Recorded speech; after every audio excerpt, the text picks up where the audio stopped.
Hi అండి. ఈరోజైతే beetroot rice అయితే చేయబోతున్నాను.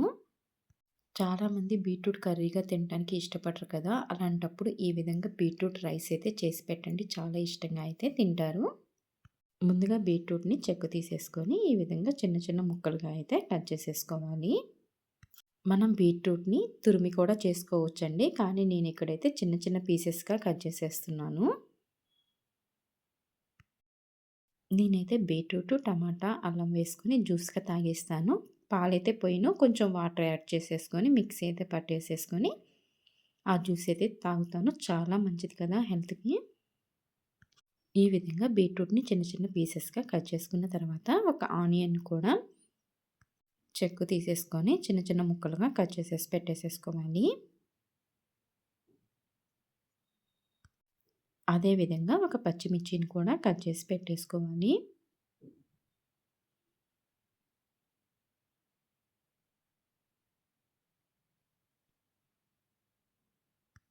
ఇప్పుడు స్టవ్ వెలిగించుకొని కుక్కర్ పెట్టేసేసుకొని 2 టేబుల్ స్పూన్లు అయితే ఆయిల్ వేసుకోవాలి. ఆయిల్ హీట్ ఎక్కాక తాలింపు గింజలైతే వేసుకోవాలి. తాలింపు గింజలు వేసుకున్నాక ఒకసారి అయితే కలిపేసుకోవాలి.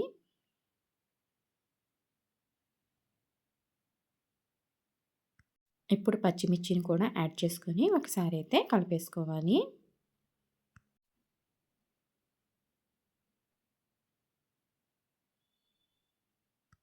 నేను ఇక్కడ అల్లాన్ని చిన్న చిన్న పీసెస్‌గా కట్ చేసేసి వేస్తున్నాను. అల్లం ముక్కలను కూడా వేసుకున్న తర్వాత ఒకసారి అయితే కలిపేసుకోవాలి. ఇప్పుడు మనం ముందుగా కట్ చేసేసుకున్న ఆనియన్స్‌ని అయితే వేసుకోవాలి. ఆనియన్స్ వేసుకున్నాక ఒకసారి అయితే కలిపేసేసుకోవాలి.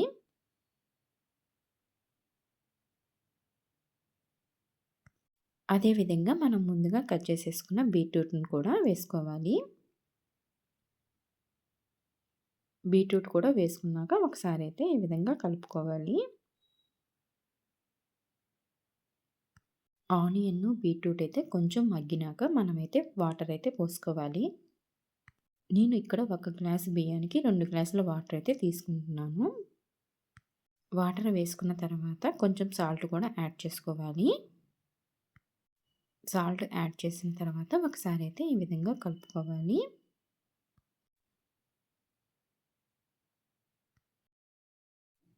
ఈ వాటర్ అయితే బాగా బాయిల్ అవ్వాలండి. వాటర్ బాయిల్ అయిన తర్వాత మనం ముందుగా నానబెట్టేసేసుకున్న రైస్‌ని వేసుకోవాలి. నేను ఇక్కడ రైస్‌తో పాటు సాయి పెసరపప్పును కూడా వేసుకున్నాను.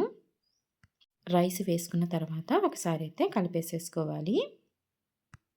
సాయి పెసరపప్పు వద్దు అనుకుంటే రైస్‌తో కూడా చేసుకోవచ్చు. నేను ఇక్కడ 2 యాడ్ చేసేసి వేశాను. ఇప్పుడు ఉప్పు, కారం అయితే సరిపోయిందో లేదో చూసుకొని కుక్కర్ లిడ్ అయితే పెట్టేసేసుకొని 3 విజిల్స్ వచ్చేంత వరకు ఉడికించుకోవాలి.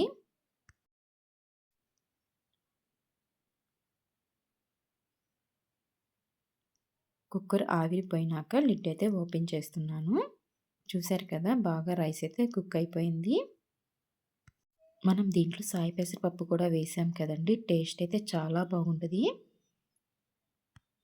బీట్రూట్ తినని వాళ్ళు కూడా ఒకసారి అయితే ఈ విధంగా రైస్‌గా చేసుకొని తినండి. టేస్ట్ చాలా బాగుంటది. అంతేనండి. చాలా ఈజీగా బీట్రూట్ రైస్ అయితే ప్రిపేర్ చేసేసుకున్నాము. ఈ వీడియో నచ్చినట్టయితే ప్లీజ్ లైక్ చేయండి, షేర్ చేయండి. అదేవిధంగా సబ్స్క్రైబ్ చేసుకోండి.